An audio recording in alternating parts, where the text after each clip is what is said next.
ਵਾਹਿਗੁਰੂ ਜੀ ਕਾ ਖਾਲਸਾ ਵਾਹਿਗੁਰੂ ਜੀ ਕੀ ਫਤਿਹ। ਮੈਂ ਤੁਹਾਡੀ ਹੋਸਟ ਨੀਲਮ ਕੌਰ ਤੇ ਮੈਂ ਟੀਵੀ 84 ਦੇ ਸਾਰੇ ਦਰਸ਼ਕਾਂ ਦਾ ਦਿਲੀ ਸਵਾਗਤ ਕਰਦੀ ਹਾਂ ਪ੍ਰੋਗਰਾਮ ਸੱਚੋ ਸੱਚ ਵਿੱਚ। ਰੋਜ਼ਾਨਾ ਦੀ ਤਰ੍ਹਾਂ ਤੁਹਾਡੇ ਤੇ ਸਾਡੇ ਹਰਮਨ ਪਿਆਰੇ ਡਾਕਟਰ ਅਮਨਜੀਤ ਸਿੰਘ ਮੇਰੇ ਨਾਲ ਬੈਠੇ ਹੋਏ ਨੇ। ਆਓ ਨਾਲ ਮਿਲ ਕੇ ਪ੍ਰੋਗਰਾਮ ਸ਼ੁਰੂ ਕਰਦੇ ਹਾਂ। ਜੀ ਡਾਕਟਰ ਸਾਹਿਬ, welcome to our show. Thank you so much. ਜੀ ਡਾਕਟਰ ਸਾਹਿਬ, ਅੱਜ 13 ਜਨਵਰੀ 2014 29 ਪੋ ਨਾਨਕਸ਼ਾਹੀ ਸੰਮਤ 546 ਦਾ ਦਿਨ ਹੈ ਤੇ ਹੁਣ ਅਸੀਂ ਆਪਣੇ ਪ੍ਰੋਗਰਾਮ ਦੀ ਸ਼ੁਰੂਆਤ ਕਰਾਂਗੇ ਅੱਜ ਦੇ ਕਿਸੇ ਅਹਿਮ ਇਸ਼ੂ ਨਾਲ। ਕੀ ਹੈ ਡਾਕਟਰ ਸਾਹਿਬ ਅੱਜ ਦਾ ਕੋਈ ਅਹਿਮ ਇਸ਼ੂ? ਅੱਜ ਤੁਸੀਂ ਲੋਹੜੀ ਮੰਗਣ ਨਹੀਂ ਗਏ? ਜਾਣਾ ਸੀ, ਜਾਣੇ ਹਾਂ ਠਹਿਰ ਕੇ, ਟਾਈਮ ਨਹੀਂ ਹੈ ਅਜੇ ਤੱਕ। ਰਾਤ ਨੂੰ ਮੰਗੀ ਦੀ ਨਾ। ਅੱਛਾ, ਅਜੇ ਰਾਤ ਨਹੀਂ ਹੋਈ ਹੈ? ਅਜੇ ਤੱਕ ਰਾਤ ਨਹੀਂ ਹੋਈ, ਸ਼ੋਅ ਤੋਂ ਬਾਅਦ ਜਾਵਾਂਗੇ। ਹਾਂ ਚਲੋ, ਅੱਜ ਦੀ ਵਿਚਾਰ ਲਈ ਅਸੀਂ ਦੋ ਇਸ਼ੂ ਚੁਣੇ ਨੇ ਜੀ।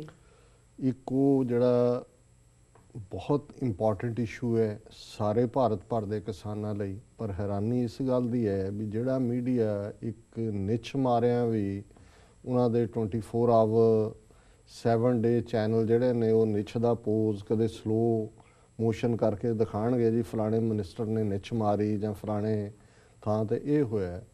ਉਹਨੇ ਵੀ ਇਹਨੂੰ ਇੱਕ ਅੱਧੇ ਦਿਨ ਦੀ ਸਟੋਰੀ ਬਣਾਉਣ ਤੋਂ ਬਾਅਦ ਉਸ ਨੂੰ ਪਾਸੇ ਕਰ ਦਿੱਤਾ। ਕੋਈ ਇਹਦੇ 'ਤੇ ਗੰਭੀਰ ਵਿਚਾਰ ਚਰਚਾ ਨਹੀਂ ਹੈ।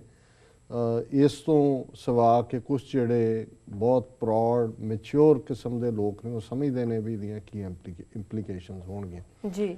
ਅੰਗਰੇਜ਼ਾਂ ਨੇ ਲਗਭਗ 200 ਸਾਲ ਭਾਰਤ ਦੇ ਉੱਤੇ ਰਾਜ ਕੀਤਾ, ਪੰਜਾਬ ਤੇ 98 ਸਾਲ ਕੀਤਾ। 1849 'ਚ ਪੰਜਾਬ ਜਿਹੜਾ ਹੈ ਉਹ ਅੰਗਰੇਜ਼ੀ ਸਾਮਰਾਜ ਦਾ ਹਿੱਸਾ ਬਣਿਆ। ਉਸ ਤੋਂ ਬਾਅਦ ਉਹਨਾਂ ਨੇ ਇਹ ਦੇਖ ਲਿਆ ਕਿ ਵੀ ਕਿਸ ਤਰੀਕੇ ਨਾਲ ਕੰਨਿਆ ਕੁਮਾਰੀ ਤੋਂ ਲੈ ਕੇ ਔਰ ਪੰਜਾਬ ਤੱਕ, ਕਸ਼ਮੀਰ ਤਾਂ ਗੁਲਾਬ ਸਿੰਘ ਡੋਗਰੇ ਨੂੰ ਇਨਾਮ 'ਚ ਦੇ ਦਿੱਤਾ ਸੀ ਉਹਨਾਂ ਨੇ ਜੀ, ਨੈਟਵਰਕ ਰੇਲਵੇ ਦਾ, ਗੱਡੀਆਂ, ਬੱਸਾਂ, ਰੋਡਸ, ਇਨਫਰਾਸਟਰਕਚਰ, ਐਜੂਕੇਸ਼ਨ ਇੰਸਟੀਟਿਊਸ਼ਨਸ ਇਹ ਬਣਾਉਣ ਦਾ, ਕਿਉਂਕਿ ਉਹਨਾਂ ਨੇ ਉਹਨੂੰ ਇੱਕ ਐਜ਼ ਏ ਐਡਮਿਨਿਸਟ੍ਰੇਟਿਵ ਯੂਨਿਟ ਬਣਾਉਣਾ ਸੀ। ਉਹਨਾਂ ਦੀ ਗਿਣਤੀ ਕਦੇ ਵੀ ਭਾਰਤ ਦੇ ਵਿੱਚ 40-50 ਹਜ਼ਾਰ ਤੋਂ ਜ਼ਿਆਦਾ ਨਹੀਂ ਸੀ। ਸੋ ਉਹਨਾਂ ਨੇ ਐਫੀਸ਼ੀਐਂਟ ਸਿਸਟਮ ਬਣਾਉਣ ਦੇ ਲਈ ਟ੍ਰੇਨ ਸਿਸਟਮ ਡਿਵੈਲਪ ਕੀਤੇ। ਦੂਜਾ ਹੁਣ ਉਹਦੇ ਲਈ ਇਹ ਸੀ ਕਿ ਜ਼ਮੀਨ ਜਿੱਥੋਂ ਵੀ ਰੇਲਵੇ ਟਰੈਕ ਲੰਘਣਾ ਹੈ, ਜੇ ਸੜਕਾਂ ਬਣਾਉਣੀਆਂ ਨੇ ਤਾਂ ਸੜਕਾਂ ਦਾ ਰਾਊਟ। ਸੋ ਉਹਨਾਂ ਨੇ 1894 ਦੇ ਵਿੱਚ ਇੱਕ ਲੈਂਡ ਐਕੁਜੀਸ਼ਨ ਐਕਟ 1894 ਜਿਹਨੂੰ ਕਿਹਾ ਜਾਂਦਾ ਉਹ ਬਣਾਇਆ ਜੀ। ਉਹਦੇ ਥੱਲੇ ਸੀ ਕਿ ਜਿਹਨੂੰ ਵੀ ਉਹ ਕਹਿਣ ਕਿ ਫॉर ਦਾ ਪਬਲਿਕ ਇੰਟਰਸਟ ਉਹ ਜ਼ਮੀਨ ਜਿਹੜੀ ਹੈ ਉਹ ਐਕਵਾਇਰ ਕਰ ਸਕਦੇ ਨੇ, ਔਰ ਉਹਦੇ ਲਈ ਉਹ ਥੋੜ੍ਹਾ ਬਹੁਤ ਥਰੋ ਅਵੇ ਪ੍ਰਾਈਸ ਦੇ ਕੇ ਕਈ ਥਾਂ 'ਤੇ ਹਜ਼ਾਰਾਂ ਏਕੜ ਜ਼ਮੀਨ ਜਿਹੜੀ ਹੈ ਉਹਨਾਂ ਨੇ ਜਿੱਥੇ ਉਹਨਾਂ ਦਾ ਜੀ ਕਰਦਾ ਸੀ। ਈਵਨ ਇਹ ਜਿਹੜਾ ਲਾਅ ਸੀ, ਜਿਹੜੀਆਂ ਪ੍ਰੋਟੈਕਟੋਰੇਟ ਸਟੇਟਸ ਸੀ, 1/3 ਹਿੱਸਾ ਜਿਹੜਾ ਉਹ ਰਾਜਿਆਂ ਮਹਾਰਾਜਾ ਕੋਲ ਸੀ, 570 ਦੇ ਕਰੀਬ ਸੀ ਜੀ। ਲੇਕਿਨ ਉੱਥੇ ਵੀ ਉਹ ਉਹਨਾਂ ਦੀ ਅੰਬਾਲਾ ਛਾਉਣੀ ਹੋਏ, ਫਿਰੋਜ਼ਪੁਰ ਛਾਉਣੀ ਹੋਏ, ਲੁਧਿਆਣਾ ਛਾਉਣੀ ਹੋਏ, ਪੰਜਾਬ ਦੀਆਂ ਇਹਨਾਂ ਸਟੇਟਾਂ 'ਚ ਵੀ ਜਿੱਥੇ ਉਹ ਸਮਝਦੇ ਸੀ ਵੀ ਉਹਨਾਂ ਨੂੰ ਕਿਸੇ ਗੱਲ ਲਈ ਜ਼ਮੀਨ ਚਾਹੀਦੀ ਹੈ, ਉਹ ਇਸ ਐਕਟ ਦੇ ਥੱਲੇ ਜਿਹੜਾ ਹੈ ਉਹ ਐਕਵਾਇਰ ਕਰ ਲੈਂਦੇ ਸੀ। ਔਰ ਉਹਦਾ ਨੁਕਸਾਨ ਇਹ ਸੀ ਕਿ ਵੀ ਔਰ ਇਹੀ ਉਹ ਪਾਰਟ ਸੀ ਜਿਹਦੇ ਥੱਲੇ ਈਵਨ ਜਿਹੜਾ 1913 ਦੇ ਵਿੱਚ ਰਕਾਬਗੰਜ ਦਾ ਮੋਰਚਾ ਵੀ ਚੱਲਿਆ, ਹਾਲਾਂਕਿ ਮੋਰਚਾ ਬਹੁਤੀ ਦੇਰ ਨਹੀਂ ਲੱਗਣ ਦਿੱਤਾ, ਬਾਅਦ ਸਮਝੌਤਾ ਹੋ ਗਿਆ ਸੀ ਜੀ। ਕਿਉਂਕਿ ਅੰਗਰੇਜ਼ਾਂ ਨੇ ਜਿਹੜੀ ਸਾਰੀ ਨਵੀਂ ਦਿੱਲੀ ਬਣਾਈ ਹੈ, ਜਿਹੜੀ ਨਵੀਂ ਦਿੱਲੀ ਹੈ ਇਹ ਰਾਏਸੀਨਾ ਪਿੰਡ ਸੀ, ਔਰ ਜਿੱਥੇ ਅੱਜ ਇੰਡੀਆ ਦੀ ਪਾਰਲੀਮੈਂਟ ਹੈ, ਵਾਇਸਰਾਏ ਆਫਿਸ ਬਣਿਆ ਹੋਇਆ ਹੈ, ਇਹ ਸਾਰੇ ਹੀ ਗੁਰਦੁਆਰਾ ਬੰਗਲਾ ਸਾਹਿਬ ਔਰ ਗੁਰਦੁਆਰਾ ਰਕਾਬਗੰਜ ਦੀ ਜ਼ਮੀਨਾਂ ਨੇ ਜੀ। ਔਰ ਅੰਗਰੇਜ਼ਾਂ ਨੇ ਇਸ 1894 ਦੇ ਐਕਟ ਦਾ ਜਿਹੜਾ ਫਾਇਦਾ ਲੈਂਦੇ, ਮਤਲਬ ਬਣਾ ਕੇ ਇਹਦੇ ਤਹਿਤ ਉਹਨਾਂ ਨੇ ਜ਼ਬਰਦਸਤੀ ਗੁਰਦੁਆਰਾ ਲੈਂਡਸ ਐਕਵਾਇਰ ਕਰ ਲਈਆਂ। ਉਹਦੇ 'ਤੇ ਇਹ ਨਵੀਂ ਦਿੱਲੀ ਬਣੀ ਹੈ। 1911 'ਚ ਦਾ ਉਦਘਾਟਨ ਕੀਤਾ ਹੈ ਔਰ ਉਹਨਾਂ ਨੇ ਬਦਲੇ 'ਚ ਕਿਹਾ ਜੇ ਅਸੀਂ ਤੁਹਾਨੂੰ ਵੈਸਟ ਪੰਜਾਬ 'ਚ ਕਿਤੇ ਬੰਜਰ ਜਿਹੀ ਜ਼ਮੀਨ ਜਿਹੜੀ ਸੀ ਉੱਥੇ ਦੇ ਦਿੱਤੀ, ਔਰ ਉਹਦੇ ਥੱਲੇ ਈਵਨ ਗੁਰਦੁਆਰੇ ਦੀ ਕੰਧ ਵੀ ਰਕਾਬਗੰਜ ਦੀ ਬਾਅਦ ਢਾਣ ਤੱਕ ਚਲੇ ਗਏ ਕਿ ਜੀ ਜਿਹੜੀ ਵਾਇਸਰਾਏ ਦੇ ਘਰ ਨੂੰ ਸੜਕ ਜਾਣੀ ਹੈ ਉਹ ਵਿੰਗੀ ਹੋ ਜਾਂਦੀ ਹੈ ਜੇ ਕੰਧ ਵਿੱਚ ਆਉਂਦੀ ਹੈ, ਜਿਹੜੀ ਬਾਅਦ 'ਚ ਉਹਨਾਂ ਨੂੰ ਦੁਬਾਰਾ ਉਸਾਰਨੀ ਪਈ। ਹੁਣ ਇਹੀ ਐਕਟ ਲੈਂਡ ਐਕੁਜੀਸ਼ਨ ਦਾ ਜਿਹਦੇ ਥੱਲੇ ਕਿਸਾਨਾਂ ਦੇ ਕੋਲ ਕੋਈ ਸੇ ਨਹੀਂ ਸੀ। ਕੋਈ ਵੀ ਸਰਕਾਰੀ ਏਜੰਸੀ ਆਉਂਦੀ ਹੈ, ਸਰਕਾਰੀ ਅਫਸਰ ਡਿਪਟੀ ਕਮਿਸ਼ਨਰ ਆਉਂਦਾ, ਉਹ ਕਹਿੰਦਾ ਜੀ ਇਹ ਤੁਹਾਡੀ ਜ਼ਮੀਨ ਅਸੀਂ ਐਕਵਾਇਰ ਕਰਨ ਲੱਗੇ ਆ, ਅਸੀਂ ਇਹਦੀ ਕੀਮਤ ਹੈ, ਜੇ ਤੁਸੀਂ ਨਹੀਂ ਛੱਡੋਗੇ ਤੇ ਅਸੀਂ ਜ਼ਬਰਦਸਤ ਆ ਕੇ ਬੁਲਡੋਜ਼ ਕਰਕੇ ਮਕਾਨ ਢਾਹ ਦਿਓ, ਜ਼ਮੀਨ ਦੇ ਵੀ ਜੇ ਕੁਝ ਬਣਿਆ ਹੋਇਆ ਤੇ ਕਬਜ਼ਾ ਕਰ ਲਓ ਜੀ। ਔਰ ਭਾਰਤ ਦੇ ਜਦੋਂ ਆਜ਼ਾਦੀ ਦੀ ਸਟਰਗਲ ਚੱਲ ਰਹੀ ਸੀ, ਜਿੰਨੇ ਭਾਰਤ ਦੇ ਬੁੱਧੀਜੀਵੀ ਸੀ, ਇੰਟੈਲੈਕਚੁਅਲ, ਪੋਲੀਟੀਕਲ ਲੀਡਰ, ਉਹਨਾਂ ਦੀ ਇਹ ਮੰਗ ਸੀ ਕਿ ਉਹ ਇਹ ਕਹਿੰਦੇ ਸੀ ਜੀ ਕਿ ਭਾਰਤ 'ਚ ਗਰੀਬੀ ਦਾ ਕਾਰਨ ਹੀ ਇਹ ਹੈ ਕਿ ਕਿਸਾਨਾਂ ਨੂੰ ਉਹਨਾਂ ਦੀਆਂ ਜ਼ਮੀਨਾਂ ਤੋਂ ਡਿਪਰਾਈਵ ਕੀਤਾ ਜਾਂਦਾ ਹੈ ਔਰ ਇਹ ਜਿਹੜੇ ਬ੍ਰਿਟਿਸ਼ ਨੇ ਇਹ ਇੱਥੋਂ ਕੱਚਾ ਮਾਲ ਜਾਂਦੇ ਨੇ ਔਰ ਫਿਰ ਫੈਕਟਰੀਆਂ ਵੀ ਲਾਉਣ ਲੱਗ ਗਏ ਸੀ, ਬਹੁਤ ਸਾਰੀਆਂ ਕਾਟਨ ਮਿਲਸ ਲਾਈਆਂ ਉਹਨਾਂ ਨੇ, ਦੂਸਰੀਆਂ ਲਾਈਆਂ ਕਿ ਜੀ ਇਹ ਤਾਂ ਕਾਰਖਾਨੇਦਾਰੀ ਦੇ ਨਾਂ ਥੱਲੇ ਕਿਸਾਨਾਂ ਨੂੰ ਗਰੀਬ ਕਰ ਰਹੇ ਨੇ ਔਰ ਇਹੀ ਸਾਡੀ ਗਰੀਬੀ ਦਾ ਕਾਰਨ ਹੈ। ਔਰ ਜਿਉਂ ਹੀ 47 ਸਾਡੇ ਕੋਲ ਜਿਹੜਾ ਬਣੇਗਾ ਮਤਲਬ ਜਦੋਂ ਮੁਲਕ ਬਣਿਆ ਉਦੋਂ ਤੱਕ ਇਹ ਪ੍ਰੋਮਿਸ ਕਰਦੇ ਰਹੇ ਕਿ ਜੀ ਅਸੀਂ ਇਹਨੂੰ ਖਤਮ ਕਰਾਂਗੇ, ਲੇਕਿਨ 47 ਤੋਂ ਬਾਅਦ ਵੀ ਇਹ ਜਾਰੀ ਰਿਹਾ ਰਾਤ ਰੇਸ ਦੀ। ਜਦੋਂ ਇੰਡਸਟਰੀਲਾਈਜੇਸ਼ਨ ਦਾ ਨਾਂ ਥੱਲੇ ਵੱਡੇ ਵੱਡੇ ਪਲਾਂਟ ਨਹਿਰੂ ਨੇ ਲਾਏ, ਉਹ ਰੂਰਕੇਲਾ ਹੋਏ, ਭਲਾਈ ਹੋਏ, ਦੂਜਾ ਹੋਏ, ਲੱਖਾਂ ਏਕੜ ਜ਼ਮੀਨ ਇਧਰੋਂ ਉਧਰੋਂ ਡੈਮ ਬਣਾਏ ਵੱਡੇ ਵੱਡੇ। ਹੁਣ ਤੁਸੀਂ ਦੇਖੋ ਡੈਮਾਂ ਦੇ ਵਿੱਚ ਕਿੰਨੇ ਲੋਕ ਜਿਹੜੇ ਨੇ ਉਹ ਬੇਘਰ ਕੀਤੇ ਗਏ। ਜੇ ਤੁਸੀਂ ਅੰਦਾਜ਼ਾ ਲਾਓ ਇਸ ਸਮੇਂ 'ਚ ਕਰੋੜਾਂ ਲੋਕ ਪਿਛਲੇ 67 ਸਾਲ 'ਚ, ਔਰ ਗਰੀਬ ਸੀ ਬਹੁਤੇ, ਉਹਨਾਂ ਨੂੰ ਜਿਹੜਾ ਉਹ ਬੇਘਰੇ ਕੀਤਾ ਗਿਆ। ਇਸੇ ਤਰ੍ਹਾਂ ਜਦੋਂ ਇਹ ਜਿਹੜੀਆਂ ਸਟੇਟਾਂ ਨੇ ਛੱਤੀਸਗੜ੍ਹ, ਝਾਰਖੰਡ, ਉੜੀਸਾ, ਅਸਾਮ, ਕਿਉਂਕਿ ਇੱਥੇ ਨੈਚੁਰਲ ਰਿਸੋਰਸਿਸ ਨੇ, ਮਿਨਰਲ ਨੇ, ਤੇਲ ਹੈ ਥੱਲੇ ਅਸਾਮ ਦੇ ਵਿੱਚ, ਇੱਥੇ ਤੁਸੀਂ ਕਿਸੇ ਮੈਟਲ ਦਾ ਨਾਂ ਲਓ, ਇਹਨਾਂ ਸਾਰੇ ਉੜੀਸਾ, ਝਾਰਖੰਡ, ਛੱਤੀਸਗੜ੍ਹ 'ਚ ਨੇ। ਹੁਣ ਇਹਨਾਂ ਜ਼ਮੀਨਾਂ ਦੇ ਵਿੱਚ ਇਹਨਾਂ ਜੰਗਲ ਸਨ ਬੜੇ ਬੜੇ, ਇੱਥੇ ਆਦੀਵਾਸੀ ਲੋਕ ਰਹਿੰਦੇ ਸੀ ਜਿਨ੍ਹਾਂ ਨੂੰ ਵਣਵਾਸੀ ਵੀ ਕਹਿੰਦੇ ਨੇ ਕਿ ਪੀਪਲ ਆਫ ਦਾ ਵੁੱਡ, ਜੰਗਲਾਂ 'ਚ ਰਹਿਣ ਵਾਲੇ, ਸਦੀਆਂ ਤੋਂ ਸਭ ਤੋਂ ਪਹਿਲੇ ਇਨਹੈਬੀਟੈਂਟ ਨੇ। ਸੋ ਇਹਨਾਂ ਨੇ ਜਦੋਂ ਇਹ ਜ਼ਮੀਨਾਂ ਵੀ ਐਕਵਾਇਰ ਕਰਨੀਆਂ ਸ਼ੁਰੂ ਕੀਤੀਆਂ ਜੀ, ਕਿਤੇ ਮਾਈਕਾ ਨਿਕਲ ਆਇਆ, ਕਿਤੇ ਲੋਹ ਹੈ, ਕਿਤੇ ਸੋਨਾ ਹੈ, ਕਿਤੇ ਚਾਂਦੀ ਹੈ, ਕਿਤੇ ਕੋਈ ਹੋਰ ਚੀਜ਼ ਆ, ਉਹ ਲੋਕ ਬੇਘਰੇ ਹੁੰਦੇ ਗਏ। ਔਰ ਅੱਜ ਵੀ ਜਿਹੜੇ ਨਕਸਲਾਈਟਸ ਜਿਨ੍ਹਾਂ ਨੂੰ ਕਿਹਾ ਜਾਂਦਾ, ਔਰ ਇੰਡੀਅਨ ਏਜੰਸੀਆਂ ਦਾ ਆਪਣਾ ਕਹਿਣਾ ਵੀ 50,000 ਟ੍ਰੇਨਡ ਉਹਨਾਂ ਕੋਲ ਕਾਡਰ ਹੈ, ਉਹਨਾਂ 'ਚੋਂ 90% ਉਹ ਲੋਕ ਨੇ ਜਿਨ੍ਹਾਂ ਦੀਆਂ ਜ਼ਮੀਨਾਂ ਖੋਹ ਲਈਆਂ ਗਈਆਂ। ਉਹਨਾਂ ਦੇ ਜੰਗਲ ਜਿੱਥੇ ਉਹਨਾਂ ਦੇ ਘਰ ਸੀ, ਥੋੜੀ ਬਹੁਤ ਖੇਤੀਬਾੜੀ ਕਰਕੇ ਉਹ ਬੜੇ ਸੰਤੁਸ਼ਟਤਾ ਜੇ ਵਾਲੇ ਲੋਕ ਸੀ, ਕੁਦਰਤ ਦੀ ਗੋਦ 'ਚ ਰਹਿਣ ਵਾਲੇ। ਸੋ ਉਹਨਾਂ ਕੋਲ ਕੋਈ ਚੋਇਸ ਨਹੀਂ ਅਦਰ ਦੈਨ, ਜਿਵੇਂ ਅਰੁਣਧਾਤੀ ਰਾਏ ਕਹਿੰਦੀ ਹੈ ਕਿ they are Gandhians with the guns, ਕਿ ਗਾਂਧੀ ਦਾ ਤਾਂ ਢਿੱਡ ਭਰਿਆ ਹੁੰਦਾ ਸੀ ਤੇ ਉਹ ਭੁੱਖਾ ਰਹਿ ਕੇ ਡਰਾਮਾ ਕਰ ਲੈਂਦਾ ਸੀ ਕਿ ਜੀ ਮੈਂ ਵਰਤ ਰੱਖਿਆ, ਇਹਨਾਂ ਦੇ ਤਾਂ ਢਿੱਡ ਪਹਿਲਾਂ ਹੀ ਭੁੱਖੇ ਨੇ ਤੇ ਇਹਨਾਂ ਦੇ ਕੋਲ ਗਨ ਤੋਂ ਬਿਨਾਂ ਹੋਰ ਕੋਈ ਚਾਰਾ ਨਹੀਂ। ਉਹ ਕਹਿੰਦੀ ਗਾਂਧੀਅਨਸ ਵਿਦ ਦਾ ਗਨਸ ਹੈ। ਸੋ ਇਹ ਜਿਹੜੇ ਡੈਮਾਂ 'ਚੋਂ ਉਜਾੜੇ ਗਏ ਲੋਕ, ਆਦੀਵਾਸੀ, ਹੋਰ ਥਾਵਾਂ 'ਤੇ ਸਰਕਾਰੀ ਪ੍ਰੋਜੈਕਟਾਂ ਦੇ ਨਾਂ ਥੱਲੇ, ਸੋ ਇਹ ਇੱਕ ਪੂਰੀ ਮੂਵਮੈਂਟ ਖੜੀ ਹੋਈ। ਉਹਦੇ 'ਚ ਅਰੁਣਧਾਤੀ ਰਾਏ ਹੋਏ, ਉਹਦੇ 'ਚ ਜਿਸ ਤਰੀਕੇ ਦੇ ਨਾਲ ਨਰਮਦਾ ਬਚਾਓ ਅੰਦੋਲਨ ਸ਼ੁਰੂ ਹੋਇਆ, ਉਸ ਦੇ ਵਿੱਚ ਮੇਧਾ ਪਾਟੇਕਰ ਔਰ ਹੋਰ ਬਹੁਤ ਸਾਰੇ ਸੋਸ਼ਲ ਐਕਟਿਵਿਸਟ ਜਿਨ੍ਹਾਂ ਨੇ ਇਸ ਗੱਲ ਤੱਕ ਗੱਲ ਲਿਆਂਦੀ ਕਿ ਭਾਈ ਇਹ ਕਾਨੂੰਨ ਕਲੋਨੀਅਲ ਨੂੰ ਤੋੜੋ। ਜਦੋਂ ਕੋਈ ਜ਼ਮੀਨ ਐਕਵਾਇਰ ਤੁਸੀਂ ਕਰਨੀ ਹੈ ਕਿਸੇ ਬਹੁਤ ਐਸੈਂਸ਼ੀਅਲ ਦੇ ਲਈ, ਪਹਿਲੀ ਸਟੇਜ ਹੈ ਵੀ ਉਹਨਾਂ ਇਲਾਕੇ ਦੇ ਜਿਨ੍ਹਾਂ ਦੇ ਕਿਸਾਨਾਂ ਦੀਆਂ ਜ਼ਮੀਨਾਂ ਤੁਸੀਂ ਖੋਹਦੇ ਹੋ, ਜਿਵੇਂ ਪੰਜਾਬ 'ਚ ਬਰਨਾਲੇ ਦੇ ਵਿੱਚ ਟਰਾਈਡੈਂਟ ਤਰਸ਼ੂਲ ਨਾਂ ਦੀ ਫੈਕਟਰੀ ਵਾਲਿਆਂ ਨੇ ਕਿਵੇਂ ਬਰਨਾਲਾ ਉਸ ਇਲਾਕੇ ਦੇ ਕਿੰਨੇ ਲੋਕਾਂ ਨੂੰ ਬੇਘਰ ਕੀਤਾ ਜੀ। ਔਰ ਸਰਕਾਰ ਕੋਲ, ਸਰਕਾਰ ਨਾਲ ਰਲ ਜਾਂਦੀ ਹੈ, ਉਹ ਆਰਡੀਨੈਂਸ ਜਾਰੀ ਕਰ ਦਿੰਦੀ ਹੈ ਜੀ ਇਹ ਜ਼ਮੀਨ ਅਸੀਂ ਪਬਲਿਕ ਇੰਟਰਸਟ ਦੇ ਵਿੱਚ ਐਕਵਾਇਰ ਕਰ ਰਹੇ ਹਾਂ, ਕਿਸਾਨਾਂ ਨੂੰ ਥਰੋ ਅਵੇ ਪ੍ਰਾਈਸ ਹੈ, ਨਾ ਹੋਏ ਆ ਕੇ ਉਹਨਾਂ ਦੇ ਘਰ ਬੁਲਡੋਜ਼ ਕਰ ਦਿੰਦੇ ਨੇ।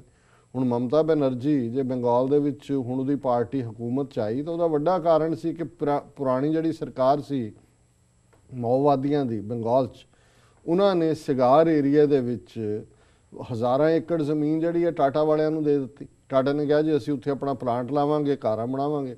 ਕਿਸਾਨ ਖੜੇ ਹੋ ਗਏ, ਜਾ ਕੇ ਬਹਾਦਰੀ ਦੇ ਨਾਲ ਇਹਨੇ ਉਹਨਾਂ ਦਾ ਕੇਸ ਪਲੀਡ ਕੀਤਾ ਔਰ ਉਹ ਵਾਪਸੀ ਜਿਹੜੀ ਉਹ ਜ਼ਮੀਨ ਵਾਪਸ ਲਈ, ਸਾਰੀ ਸਰਕਾਰ ਨੂੰ ਲੈਣੀ ਪਈ ਵਾਪਸ। ਇਵੇਂ ਹੀ ਉਹ ਹੀਰੋ ਬਣੀ ਲੋਕਾਂ ਦੀ। ਸੋ ਇਹਨਾਂ ਸਾਰੀਆਂ ਹੀ ਆਰਗੇਨਾਈਜੇਸ਼ਨਸ ਦਾ, ਐਕਟਿਵਿਸਟ ਦਾ ਐਫਰਟ ਸੀ ਕਿ 2013 ਦੇ ਵਿੱਚ ਜਦੋਂ ਕਿ ਮਨਮੋਹਨ ਸਿੰਘ ਗਵਰਨਮੈਂਟ ਦੀ ਸਰਕਾਰ ਸੀ, ਇੱਕ ਐਕਟ ਜਿਹੜਾ ਪਾਰਲੀਮੈਂਟ ਦੇ ਵਿੱਚ ਪਾਸ ਹੋਇਆ ਜਿਹਦਾ ਪੂਰਾ ਨਾਂ ਹੈ right to fair compensation and transparency in land acquisition, rehabilitation and resettlement act 2013 ਜੀ, ਕਿ ਇਹ ਐਕਟ ਜਿਹੜਾ ਹੈ ਇਹ ਪਾਰਦਰਸ਼ੀ ਹੋਏਗਾ ਔਰ ਇਹਦੇ ਥੱਲੇ ਜਿਹੜਾ ਰਾਈਟ ਟੂ ਫੇਅਰ ਕੰਪਨਸੇਸ਼ਨ, ਜਿਨ੍ਹਾਂ ਦੀਆਂ ਜ਼ਮੀਨਾਂ ਲਈਆਂ ਜਾਣੀਆਂ ਨੇ ਉਹਨਾਂ ਨੂੰ ਪੂਰਾ ਮੁਆਵਜ਼ਾ ਦਿੱਤਾ ਜਾਏਗਾ ਔਰ ਜਿਨ੍ਹਾਂ ਨੂੰ ਉਜਾੜਿਆ ਜਾਏਗਾ ਜ਼ਮੀਨਾਂ ਲੈਣ ਕਰਕੇ, ਜਿਨ੍ਹਾਂ ਦਾ ਘਰ ਨਹੀਂ ਰਹੇਗਾ, ਰੀਹੈਬਿਲਿਟੇਸ਼ਨ ਐਂਡ ਰੀਸੈਟਲਮੈਂਟ, ਉਹਨਾਂ ਨੂੰ ਪੁਨਰ ਨਿਵਾਸ ਔਰ ਪੁਨਰ ਸਥਾਪਿਤ ਕਰਨ ਦੇ ਵਿੱਚ ਮਦਦ ਕਰਨਾ ਇਹ ਕਾਨੂੰਨ। ਔਰ ਇੱਕ ਲੰਬਾ ਵਕਤ, ਜਿਵੇਂ ਮੈਂ ਕਿਹਾ 2013 ਔਰ 1947 ਤੋਂ ਦੇਖ ਲਓ ਵੀ ਕਿੰਨੇ ਸਾਲ ਬਣਦੇ ਨੇ, ਇਹ ਆਲਮੋਸਟ 65 ਸਾਲ ਦੀ ਡਿਬੇਟ। ਔਰ ਪਾਰਲੀਮੈਂਟ 'ਚ ਵੀ ਸਾਰਿਆਂ ਨੇ ਇਹਨੂੰ ਸਪੋਰਟ ਕੀਤਾ, ਬੀਜੇਪੀ ਨੇ ਵੀ ਸਪੋਰਟ ਕੀਤਾ, ਡਿਬੇਟ ਹੋਈ, ਕਾਨੂੰਨ ਬਣ ਗਿਆ ਜੀ। ਹੁਣ ਜਿਹੜੇ ਮੋਦੀ ਸਰਕਾਰ ਦੀਆਂ ਕਾਲੀਆਂ ਕਰਤੂਤਾਂ ਨੇ ਪਿਛਲੇ 6-7 ਮਹੀਨੇ 'ਚ, ਬਹੁਤਿਆਂ ਦੀ ਹਿੰਦੂਤਵਾ ਔਰ ਧਰਮ ਵਾਪਸੀ ਔਰ ਉਹਨਾਂ ਦੀ ਚਰਚਾ ਤਾਂ ਹੁੰਦੀ ਹੈ, ਪਰ ਜਿਹੜਾ ਕੰਮ ਪਿਛਲੇ ਦਿਨਾਂ 'ਚ ਮੋਦੀ ਸਰਕਾਰ ਨੇ ਕੀਤਾ ਹੈ, ਉਹਨਾਂ ਨੇ ਇਸ ਕਾਨੂੰਨ ਦੀ ਥਾਂ ਤੇ ਰਾਸ਼ਟਰਪਤੀ ਤੋਂ ਇੱਕ ਆਰਡੀਨੈਂਸ ਜਾਰੀ ਕਰਵਾ ਦਿੱਤਾ ਹੈ, ਜਿਹਦੇ 'ਚ ਇਸ ਕਾਨੂੰਨ ਨੂੰ ਖਤਮ ਕਰਕੇ ਆਪਣੀਆਂ ਟਰਮਸ ਦੇ ਉੱਤੇ ਜਿਹੜਾ ਹੈ ਨਵਾਂ ਆਰਡੀਨੈਂਸ। ਹੁਣ ਆਰਡੀਨੈਂਸ ਜਾਰੀ ਕਰਨ ਬਿਨਾਂ ਕਿਸੇ ਡਿਬੇਟ, ਜਦੋਂ ਪਾਰਲੀਮੈਂਟ ਇਨ ਸੈਸ਼ਨ ਸੀ, ਜੇ ਤੁਹਾਨੂੰ ਲੱਗਦਾ ਹੈ ਕਿ 2013 ਤੋਂ ਬਾਅਦ ਇਸ 1 ਸਾਲ ਦੇ ਪੀਰੀਅਡ 'ਚ ਇਸ ਲਾਅ ਦੇ ਇੰਪਲੀਮੈਂਟ ਹੋਣ ਤੋਂ ਬਾਅਦ ਕੋਈ ਕਮਜ਼ੋਰੀਆਂ ਹੈ ਨੇ ਜਾਂ ਰਹਿ ਗਈਆਂ, ਉਹਨੂੰ ਡਿਬੇਟ ਕਰੋ। ਇਹ ਡੈਮੋਕ੍ਰੇਸੀ ਥੋੜੀ ਹੁੰਦੀ ਹੈ ਕਿ ਤੁਸੀਂ ਆਰਡੀਨੈਂਸ, ਉੱਥੋਂ ਪਾਵਰ ਹੈਗੀ ਆ ਪ੍ਰਾਈਮ ਮਿਨਿਸਟਰ ਕੋਲ, ਉਹਨੂੰ ਰਾਸ਼ਟਰਪਤੀ ਨੂੰ ਕਿਹਾ ਜੀ ਤੂੰ ਆਰਡੀਨੈਂਸ ਜਾਰੀ ਕਰ ਦੇ, ਕਿ ਜੀ ਬਾਅਦ 'ਚ ਉਹਨੂੰ ਦੇਖਾਂਗੇ 6 ਮਹੀਨੇ ਬਾਅਦ ਪਾਰਲੀਮੈਂਟ ਤੋਂ ਕਰਾ ਲਾਂਗੇ ਇਹਨੂੰ ਦੁਬਾਰਾ। ਸੋ ਅਸੀਂ ਸਮਝਦੇ ਹਾਂ ਵੀ ਇਹ ਇੰਨੀ ਮੇਜਰ ਗੱਲ ਸੀ ਕਿ 65 ਸਾਲ ਦਾ ਐਫਰਟ ਔਰ ਕਲੋਨੀਅਲ ਰੂਲ ਦੀ ਜਿਹੜੀ ਲੈਗੇਸੀ ਹੈ ਉਹ ਖਤਮ ਹੋਈ ਸੀ। ਔਰ ਐਵੇਂ ਨਹੀਂ, ਜਦੋਂ ਅਸੀਂ ਇਹ ਕਹਿੰਦੇ ਰਹੇ ਕਿ ਮੋਦੀ ਦਾ ਜਿਹੜਾ ਸਾਰਾ ਇਲੈਕਸ਼ਨ ਕੈਂਪੇਨ ਹੈ ਇਹਨੂੰ ਕਾਰਪੋਰੇਟ ਅਮਰੀਕਾ, ਕਾਰਪੋਰੇਟ ਇੰਡੀਆ ਇਹ ਫੰਡ ਕਰ ਰਿਹਾ ਹੈ, ਤੇ ਇਹ ਹੁਣ ਜਲਵਾ ਵੀ ਦਿਖਾ ਰਿਹਾ ਹੈ। ਇਹ ਹੁਣ ਜਿਹੜਾ ਉਹਨਾਂ ਤੋਂ ਪੈਸੇ ਲਏ ਨੇ ਪੇ ਬੈਕ ਕਰ ਰਿਹਾ ਹੈ, ਕਿਉਂਕਿ 80% ਜਿਹੜੇ ਪ੍ਰੋਜੈਕਟ ਜਿਹੜੀਆਂ ਸਟੇਟਾਂ ਮੈਂ ਛੱਤੀਸਗੜ੍ਹ ਔਰ ਝਾਰਖੰਡ ਔਰ ਉੜੀਸਾ ਦੇ ਹਵਾਲੇ ਨਾਲ ਕਹੀ ਹੈ, ਉੱਥੇ ਅਮਰੀਕਾ ਦੀਆਂ ਮਲਟੀਨੈਸ਼ਨਲਸ ਨੇ, ਕੰਮ ਰੁਕੇ ਹੋਏ ਨੇ ਇਹਨਾਂ ਦੇ ਜੀ, ਕਿਉਂਕਿ ਜਦੋਂ ਦਾ ਇਹ ਐਕਟ 2013 ਦਾ ਆਇਆ ਹੈ ਸਾਹਮਣੇ, ਹੁਣ ਉਹ ਕਹਿੰਦੇ ਨੇ ਜੀ ਦਿਓ ਉਹਨਾਂ ਨੂੰ ਕੰਪਨਸੇਸ਼ਨ ਪੂਰਾ। ਔਰ ਉਸ ਐਕਟ ਦੇ ਥੱਲੇ ਹੈ, ਮੈਂ ਅੱਗੇ ਡਿਸਕਸ ਕਰਾਂਗਾ ਕਿ ਕਿਵੇਂ ਇਹਨੇ ਆਰਡੀਨੈਂਸ ਜਾਰੀ ਕਰਾ ਕੇ ਉਸ ਕਾਨੂੰਨ ਦੀਆਂ ਧੱਜੀਆਂ ਉਡਾ ਦਿੱਤੀਆਂ। ਕਿਉਂਕਿ ਇਸ ਜਿਹੜਾ ਐਕਟ 2013 ਦਾ ਪਾਸ ਕੀਤਾ ਉਹਦੇ 'ਚ ਇਹ ਸੀ ਕਿ ਜਿਨ੍ਹਾਂ ਕਿਸਾਨਾਂ ਦੀ ਜ਼ਮੀਨ ਐਕਵਾਇਰ ਕਰਨੀ ਹੈ 80% ਕਿਸਾਨਾਂ ਦੀ ਉਹਦੇ ਲਈ ਕੰਸੈਂਟ ਹੋਣੀ ਚਾਹੀਦੀ ਹੈ, ਉਹਨਾਂ ਦੀ ਰਜ਼ਾਮੰਦੀ ਹੋਣੀ ਚਾਹੀਦੀ ਹੈ ਜੀ, ਕਿਉਂਕਿ ਸੈਂਕੜਿਆਂ ਕਿਸਾਨਾਂ ਦੀ ਜ਼ਮੀਨ ਐਕਵਾਇਰ ਕੀਤੀ ਜਾਂਦੀ ਜਦੋਂ ਵੱਡੇ ਪ੍ਰੋਜੈਕਟਾਂ ਦੇ ਨਾਂ ਥੱਲੇ ਲੈਂਦੇ ਨੇ। ਔਰ ਇਹ ਕਰਦੇ ਕੀ ਨੇ, ਇਹ ਨਹੀਂ ਹੈ ਵੀ ਉੱਥੇ ਉਹਨਾਂ ਨੇ ਕੋਈ ਪ੍ਰੋਜੈਕਟ ਹੀ ਲਾਣੇ ਹੁੰਦੇ ਨੇ। ਜੇ ਉਹਨਾਂ ਨੇ 5000 ਏਕੜ ਜ਼ਮੀਨ ਲਈ, ਉਹਨਾਂ ਨੇ ਕਿਹਾ ਜੀ ਇੱਥੇ ਅਸੀਂ ਫੈਕਟਰੀ ਲਾਣੀ ਹੈ, ਇੰਨੇ ਹਜ਼ਾਰ ਜੌਬ ਕ੍ਰੀਏਟ ਹੋਣਗੇ ਔਰ ਇਹ ਪਬਲਿਕ ਇੰਟਰਸਟ 'ਚ ਹੈ, ਉਹਦੇ 'ਚ 5000 ਏਕੜ 'ਚੋਂ ਉਹ 1000 ਏਕੜ ਪਹਿਲਾਂ ਹੀ ਬਾਹਰ ਰੱਖ ਲੈਂਦੇ ਨੇ, ਉਹ ਤੋਂ ਜ਼ਿਆਦਾ ਐਕਵਾਇਰ ਕਰ ਲੈਂਦੇ ਨੇ ਜਿੰਨੇ ਦਾ 'ਚ ਉਹਨਾਂ ਦਾ ਪ੍ਰੋਜੈਕਟ ਲੱਗਣਾ ਹੈ। ਪ੍ਰੋਜੈਕਟ ਲਾਉਂਦੇ ਨਹੀਂ, ਲੋਨ ਲੈ ਲੈਣਗੇ ਉਹਦੇ ਅਗੇਂਸਟ। ਉਹ ਜਿਹੜਾ 1000 ਏਕੜ ਹੈ ਉਹ ਜਿਹੜਾ ਅੱਗੋਂ ਡਿਵੈਲਪਰਸ ਨੂੰ ਦੇ ਦਿੰਦੇ ਨੇ 99 ਸਾਲਾ ਲੀਜ਼ ਤੇ, ਕਿ ਜੀ ਇਹਨਾਂ ਨੂੰ ਡਿਵੈਲਪ ਕਰੋ। ਹੁਣ ਡਿਵੈਲਪ ਦਾ ਮਤਲਬ ਹੁੰਦਾ ਹੈ ਕਿ ਵੀ ਜਿਹੜੀ ਕੌਡੀਆਂ ਦੇ ਪਾਸ ਜ਼ਮੀਨ ਲਈ ਹੈ ਉਹ ਲੱਖ ਗੁਣਾ ਉਹਦਾ ਪ੍ਰਾਈਸ ਵੱਧ ਜਾਂਦਾ ਉਹਨਾਂ ਪਲਾਟਸ ਦਾ, ਉਹ ਵੇਚਦੇ ਨੇ। ਉੱਥੇ ਦੂਜਾ ਲੱਗਦਾ ਨਹੀਂ, ਜ਼ਮੀਨ ਜਿਹੜੀ ਹੈ ਉਹਦਾ ਮਿਸਯੂਜ਼ ਹੁੰਦਾ। ਸੋ ਉਹਦਾ ਉਹਨਾਂ ਨੇ ਉਸ 2013 ਦੇ ਐਕਟ 'ਚ ਸੀ ਕਿ ਪਹਿਲੀ ਗੱਲ ਤਾਂ 80% ਜ਼ਮੀਨ ਦੇ ਮਾਲਕਾਂ ਦੀ ਰਜ਼ਾਮੰਦੀ ਹੋਣੀ ਚਾਹੀਦੀ ਹੈ ਜਿਹੜੀ ਜ਼ਮੀਨ ਤੁਸੀਂ ਐਕਵਾਇਰ ਕਰਨੀ ਹੈ ਜੀ। ਫਿਰ ਇਹ ਸੀ ਕਿ ਵੀ ਜਿਨ੍ਹਾਂ ਨੂੰ ਤੁਸੀਂ ਉਜਾੜਨਾ ਉਹਨਾਂ ਨੂੰ ਪੁਨਰ ਸਥਾਪਿਤ ਵੀ ਕਰਨਾ ਔਰ ਉਹਨਾਂ ਦਾ ਪੁਨਰਵਾਸ ਵੀ ਕਰਨਾ, ਔਰ ਉਹਨਾਂ ਦਾ ਕੋਈ ਵੀ ਫੈਸਲੇ ਜਿਹੜੇ ਨੇ ਉਹਨਾਂ ਦੀ ਇੱਕ ਕੰਸਲਟੇਟਿਵ ਹਿੱਸੇਦਾਰੀ ਰਹਿਣੀ ਸੀ ਆਲਵੇਜ਼। ਫਿਰ ਉਹਦੇ ਨਾਲ ਹੋਰ ਵੀ ਉਹਨਾਂ ਨੇ ਲਾਇਆ ਵੀ ਜਿੱਥੇ ਕੋਈ ਪ੍ਰੋਜੈਕਟ ਲੱਗਣਾ ਉਸ ਪ੍ਰੋਜੈਕਟ ਦਾ ਸਮਾਜਿਕ ਇੰਪੈਕਟ ਕੀ ਹੋਏਗਾ, ਉਹਦੀ ਰਿਪੋਰਟ, ਐਨਵਾਇਰਨਮੈਂਟਲ ਇੰਪੈਕਟ ਕੀ ਹੋਏਗਾ। ਔਰ ਨਤੀਜੇ ਦੇ ਤੌਰ ਤੇ ਵੀ ਇਹ ਕੰਮ ਇਵੇਂ ਨਹੀਂ ਸੀ ਕਿ ਕੋਈ 4 ਪਾਰਟਨਰ ਰਲ ਕੇ ਸਰਕਾਰ ਦੇ ਨਾਲ ਰਲ ਕੇ ਕਰ ਲੈਣ, ਉਹਦੇ 'ਚ ਕਈ ਪਾਸਿਓਂ ਪਰਫੈਕਸ਼ਨ ਤੋਂ ਬਾਅਦ ਹੀ ਉਹ ਹੱਕਦਾਰ ਬਣਦੇ ਸੀ ਉਸ ਜ਼ਮੀਨ ਦੇ, ਔਰ ਉਹਨਾਂ ਨੂੰ ਮੁਆਵਜ਼ਾ ਕਈ ਗੁਣਾ ਜਿਹੜਾ ਜੋ ਹੁਣ ਦਿੰਦੇ ਨੇ ਉਹਦੇ ਨਾਲੋਂ ਜ਼ਿਆਦਾ ਦੇਣਾ ਪੈਂਦਾ ਸੀ। ਹੁਣ ਇਸ ਆਰਡੀਨੈਂਸ ਦੇ ਥੱਲੇ ਇਹਨਾਂ ਨੇ ਕੀ ਕੀਤਾ, ਇਹਨਾਂ ਨੇ ਉਹ ਤੋੜ ਦਿੱਤਾ ਕਲੌਜ਼ 80% ਵਾਲਾ ਕੰਸੈਂਟ ਦਾ, ਔਰ ਉਹਦੇ ਥੱਲੇ ਉਹਨਾਂ ਨੇ ਕੁਇਕਲੀ ਇਹ ਕਿਹਾ ਕਿ ਜੀ ਇਹ ਕਿਉਂਕਿ ਅਸੀਂ ਡਿਵੈਲਪਮੈਂਟ ਕਰਨਾ ਚਾਹੁੰਦੇ ਹਾਂ, ਵਿਕਾਸ ਕਰਨਾ ਚਾਹੁੰਦੇ ਹਾਂ, ਇਹਦੇ ਲਈ ਇਹ ਬੜਾ ਜ਼ਰੂਰੀ ਹੈ। ਔਰ ਉਹਨਾਂ ਨੇ ਇਕੱਲੇ ਅੱਗੇ ਤਾਂ ਸੀ ਵੀ ਪਬਲਿਕ ਸੈਕਟਰ 'ਚ ਉਹਨਾਂ ਨੇ ਨਾਲ ਉਹਨੂੰ ਖੋਲ੍ਹ ਦਿੱਤਾ ਹੋਰ ਕਿ ਜੀ ਜ਼ਮੀਨ ਐਕਵਾਇਰ ਕੀਤੀ ਜਾ ਸਕਦੀ ਹੈ ਟੂਰਿਜ਼ਮ ਦੇ ਲਈ, ਜ਼ਮੀਨ ਐਕਵਾਇਰ ਕੀਤੀ ਜਾ ਸਕਦੀ ਹੈ ਹੈਲਥ ਪ੍ਰੋਜੈਕਟ ਦੇ ਲਈ, ਜ਼ਮੀਨ ਐਕਵਾਇਰ ਕੀਤੀ ਜਾ ਸਕਦੀ ਹੈ ਐਜੂਕੇਸ਼ਨ ਇੰਸਟੀਟਿਊਸ਼ਨਸ ਦੇ ਲਈ, ਔਰ ਪ੍ਰਾਈਵੇਟ ਵੀ। ਹੁਣ ਪ੍ਰਾਈਵੇਟ ਲਾਲੇ ਜਿਹੜੇ ਅੱਜ ਉੱਥੇ ਇਨਵੈਸਟਮੈਂਟ ਬਿਜ਼ਨਸ ਦੇ ਵਿੱਚ ਜਿਹੜਾ ਐਜੂਕੇਸ਼ਨ 'ਚ ਕਰਦੇ ਨੇ, ਕਹਿੰਦੇ ਅਸੀਂ ਇੱਥੇ ਤੁਹਾਨੂੰ ਯੂਨੀਵਰਸਿਟੀ ਬਣਾ ਦੇਵਾਂਗੇ, ਕਾਲਜ ਬਣਾ ਦੇਵਾਂਗੇ, ਸਾਨੂੰ 20000 ਏਕੜ ਜ਼ਮੀਨ ਚਾਹੀਦੀ ਜੀ। ਉਹ ਜਿੰਨੇ ਨੇ ਉਹਨਾਂ ਨੂੰ ਕਹਿਣ ਜੀ ਨੋਟਿਸ ਦੇ ਦਿਓ ਸਰਕਾਰ ਕੇ ਜੀ ਇਹ ਤਾਂ ਬਿਲਕੁਲ ਆਰਡੀਨੈਂਸ ਦੇ ਥੱਲੇ ਉਹ ਬਰਾਬਰ ਦੇ ਹੱਕਦਾਰ ਨੇ।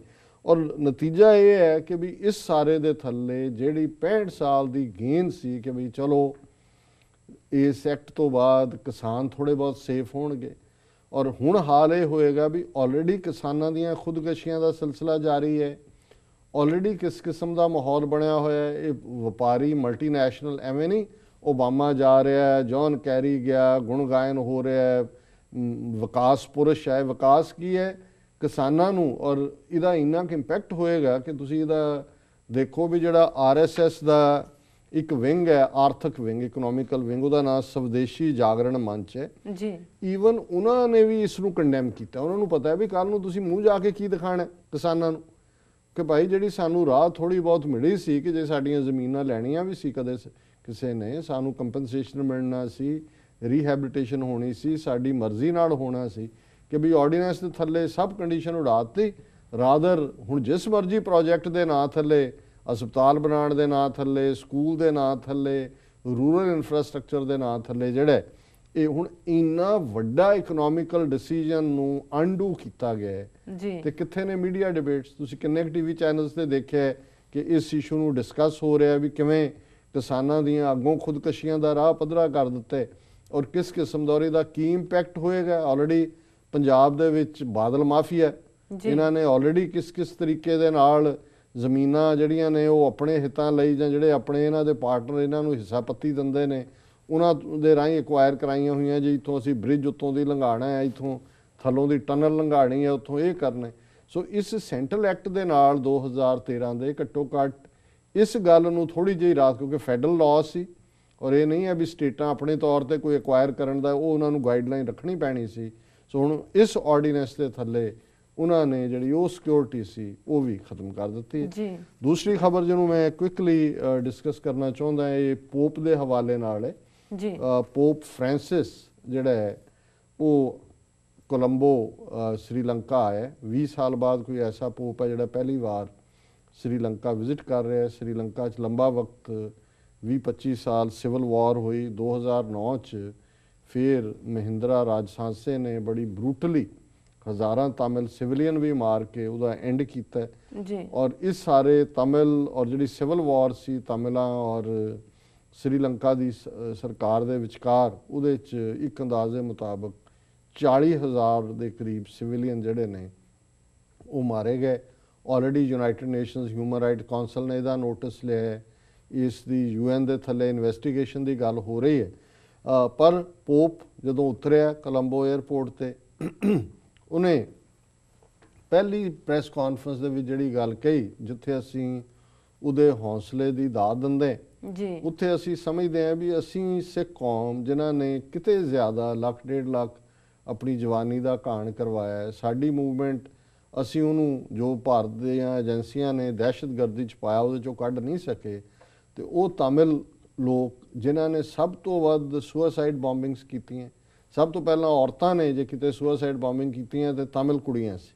ਔਰ ਈਵਨ ਰਾਜੀਵ ਗਾਂਧੀ ਵੀ ਉਸ ਆਤਮਘਾਤੀ ਬੰਬ ਹਮਲੇ 'ਚ ਹੀ ਮਾਰਿਆ ਗਿਆ, ਜਿਨ੍ਹਾਂ ਨੇ ਕੋਲੰਬੋ ਤੋਂ ਲੈ ਕੇ ਸਾਰੇ ਪਾਸੇ ਜਿਹੜੇ ਨੇ ਉਹ ਧਮਾਕੇ ਕੀਤੇ। ਔਰ ਦੂਸਰਾ ਉਹਨਾਂ ਨੇ ਪੂਰੀ ਵਾਰਫੇਅਰ ਦੀ ਤਰ੍ਹਾਂ ਜਿਹੜੀ ਹੈ ਦਹਿਸ਼ਤਗਰਦੀ ਨੂੰ ਇਸਤੇਮਾਲ ਕੀਤਾ।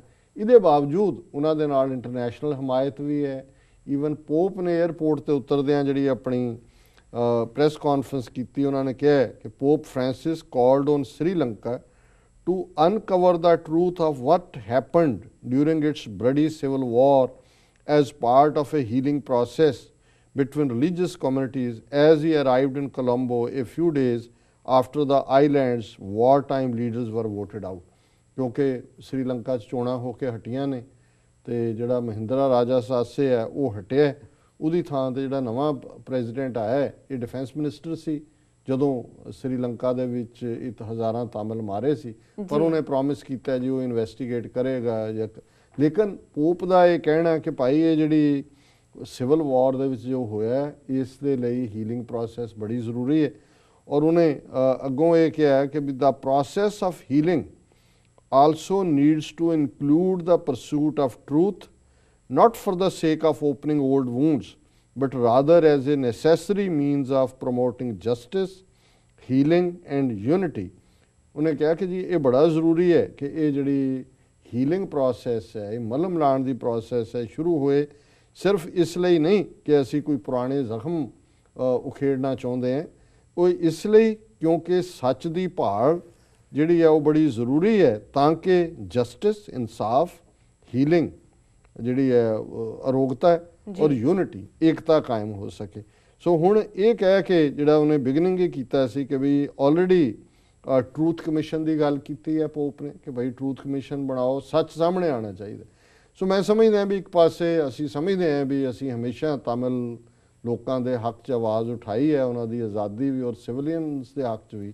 ਪਰ ਇਸ ਸਾਰੇ 'ਚੋਂ ਮੈਂ ਆਪਣੀ ਕੌਮ ਦੇ ਲਈ ਜਾਂ ਆਪਣੇ ਲਈ ਇਹ ਸੋਚਦਾ ਕਿ ਅਸੀਂ ਕਿੱਥੇ ਖੜੇ, ਕਿ ਐਟਲੀਸਟ ਪੋਪ ਲੈਵਲ ਦੀ ਸਪੋਰਟ ਉਹਨਾਂ ਨੂੰ ਹੈ। ਹਿਊਮਨ ਰਾਈਟ ਕੌਂਸਲ ਦੇ ਵਿੱਚ ਉਹਨਾਂ ਦੀ ਹੀਅਰਿੰਗ ਹੋਈ ਹੈ। ਹੁਣ ਜੇ UN ਦਾ ਪ੍ਰੈਸ਼ਰ ਬਣਿਆ, ਹੋ ਸਕਦਾ ਹੈ current Sri Lanka government international investigation ਦੀ ਵੀ ਆਗਿਆ ਦੇ। ਪਰ ਅਸੀਂ ਅੱਜ ਵੀ ਇਸ ਗੱਲ ਦੇ ਲਈ, ਸਾਡਾ ਬੰਦਾ 60 ਦਿਨ ਤੋਂ ਭੁੱਖ ਹੜਤਾਲ ਤੇ ਬੈਠਾ ਹੈ ਕਿ ਜਿਨ੍ਹਾਂ ਨੇ 20-20 ਸਾਲ ਕੈਦ ਕੱਟੀ ਆ ਉਹਨਾਂ ਨੂੰ ਛੱਡੋ। ਲੱਖ 1.5 ਲੱਖ ਮਾਰਤਾ, ਅਣਪਛਾਤੀਆਂ ਲਾਸ਼ਾਂ ਬਣਾ ਦਿੱਤਾ। ਜਿਹਨੇ ਅਣਪਛਾਤੀਆਂ ਲਾਸ਼ਾਂ ਦੀ ਗੱਲ ਕੱਢੀ, ਜਸਵੰਤ ਸਿੰਘ ਖਾਲੜਾ, ਉਹ ਵੀ ਅਣਪਛਾਤੀ ਲਾਸ਼ ਬਣਾ ਦਿੱਤੇ। ਔਰ ਅਸੀਂ ਅਜੇ ਤੱਕ ਵੀ ਕਿਸੇ ਕੰਢੇ ਨਹੀਂ ਲੱਗੇ ਹਾਂ। ਸੋ ਮੈਂ ਸਮਝਦਾ ਵੀ ਸਾਨੂੰ ਸਿੱਖਣ ਦੀ ਲੋੜ ਹੈ ਕਿ ਵੀ ਅਸੀਂ ਕਿੱਥੇ ਮਾਰ ਖਾ ਰਹੇ ਹਾਂ ਔਰ ਸਾਡੀ ਕਿਉਂ ਲੌਬੀ ਇੰਟਰਨੈਸ਼ਨਲ ਲੈਵਲ ਤੇ ਕੋਈ ਇਸ ਕਿਸਮ ਦੀ ਬਿਲਟ ਨਹੀਂ ਹੋ ਰਹੀ। ਜੀ ਬਿਲਕੁਲ ਡਾਕਟਰ ਸਾਹਿਬ, ਇਸ ਨਾਲ ਨੇ ਬ੍ਰੇਕ। ਵੀਅਰਸ ਤੁਸੀਂ ਇਸ ਤਰ੍ਹਾਂ ਬਣੇ ਰਹੋ, ਮਿਲਦੇ ਹਾਂ ਛੋਟੇ ਵਕਫੇ ਤੋਂ ਬਾਅਦ।